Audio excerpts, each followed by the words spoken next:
மக்களை ஒன்றாக பார்க்கிறோம், நீங்கள் தான் பிரித்து பார்க்கிறீர்கள் என்கிறீர்களே.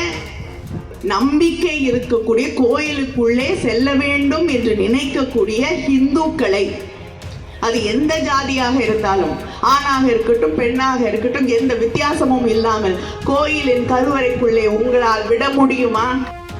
அனைத்து சாதியினரும் அர்ச்சகராகலாம் என்ற திட்டத்தை பாஜக ஆளும் மாநிலங்களில் நிறைவேற்ற தயாரா என்று திமுக எம்பி கனிமொழி கேள்வி எழுப்பியுள்ளார். சங்கரன்கோவில் தொகுதிக்குட்பட்ட வாகைக்குளம் பகுதியில் நடைபெற்ற நிகழ்ச்சியில் அவர் சிறப்பு அழைப்பாளராக உரை நிகழ்த்தினார். தலைவர் கலைஞர் அவர்கள் கொண்டு வந்து இன்று அண்ணன் தளபதி அவர்கள் நிறைவேற்றி இருக்கக்கூடிய அனைத்து ஜாதியினரும் அர்ச்சகராகலாம் என்ற அதை நீங்கள் ஆட்சி செய்து கொண்டிருக்க எல்லா இடத்திலும் கொண்டு வந்துருங்க. மக்களை ஒன்றாக பார்க்கிறோம், நீங்கள் தான் பிரித்து பார்க்கிறீர்கள் என்கிறீர்களே. நம்பிக்கை இருக்கக்கூடிய கோயிலுக்குள்ளே செல்ல வேண்டும் என்று நினைக்கக்கூடிய இந்துக்களை, அது எந்த ஜாதியாக இருந்தாலும், ஆணாக இருக்கட்டும் பெண்ணாக இருக்கட்டும், எந்த வித்தியாசமும் இல்லாமல் கோயிலின் கருவறைக்குள்ளே உங்களால் விட முடியுமா?